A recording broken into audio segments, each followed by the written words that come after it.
Hey everybody, my name is Brandon George. I'm the Vice President of Mental Health America of Indiana and oversee multiple statewide nonprofits underneath that organization, including the Indiana Recovery Network that helps provide services to all 92 Indiana counties.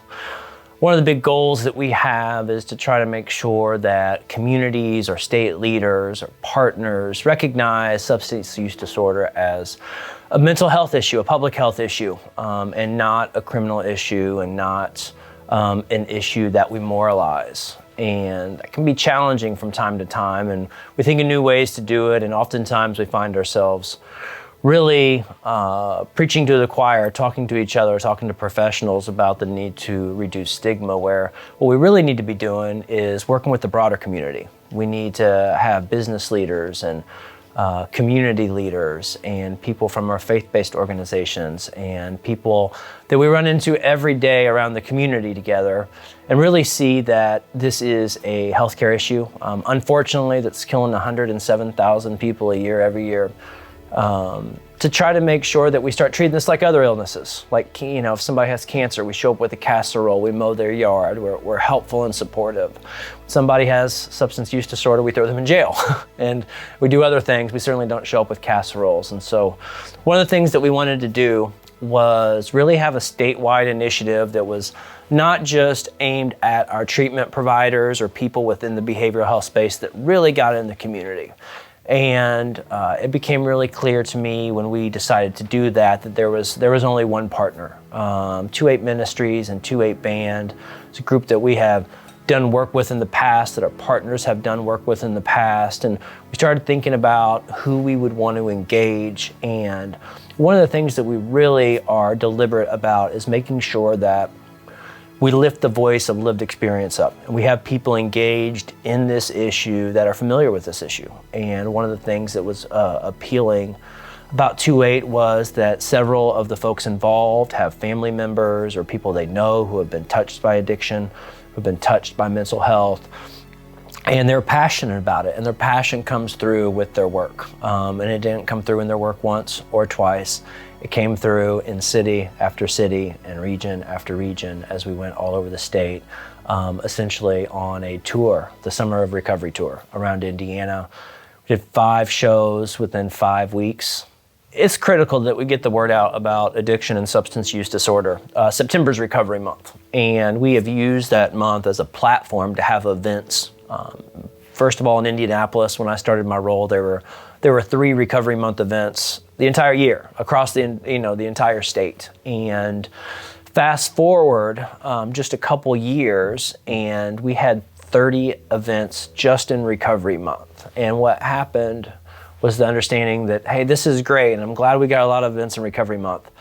But that's not the only month throughout the year. How do we raise awareness in the other 12 months of the year? How do we raise awareness Monday through Sunday, January through December, not just in September? Addiction doesn't just happen in September. Recovery just doesn't happen in September. And so connecting with 2-8 Band, 2-8 Ministries allowed us to expand our reach around the state and to get the word out about substance use disorder being a treatable condition, that treatment works, that recovery is possible, that the folks that have addiction issues are our neighbors, they're our friends, they're our folks in our churches, they're the folks next to us. And we need to start treating this like the healthcare issue it is, lifting people up, not looking down at them. And we couldn't have found a better partner than 2-8 to do that.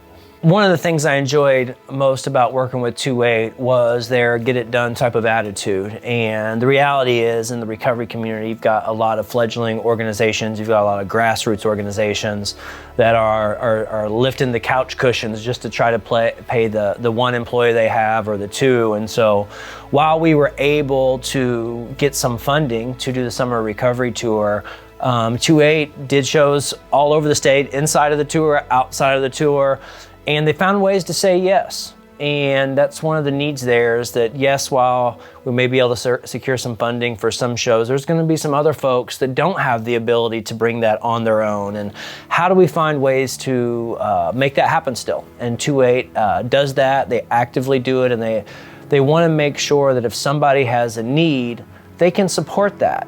not everybody's in the same financial situation. So creating some funding or some funds that give the ability to carry this message of health, of wellness, of support for your community, of love, of cherish, of worship is critical for our messaging moving forward to make our communities get healthier and to help people understand what's going on. While we've been able to grow events throughout Recovery Month specifically, this focus on building events and awareness throughout the rest of the calendar year continues. We're really grateful that we were able to do 5 events for the Summer Recovery Tour within 5 weeks. This upcoming year, we're hoping to do 10 events in roughly the same time frame, but we really need to grow it out even more than that. And one of the things that stops us from doing that is having the resources and the funding to be able to do so. And so we try to diversify that as much as possible, but it helps everywhere that we can get it. It's great to have money coming from the state. It's great to have money coming from treatment providers. But anybody that can help support efforts, we certainly appreciate. And it's going to help people. It's going to help people get into treatment. It's going to help people understand the nature of addiction as a chronic illness versus as a health or as a public safety issue.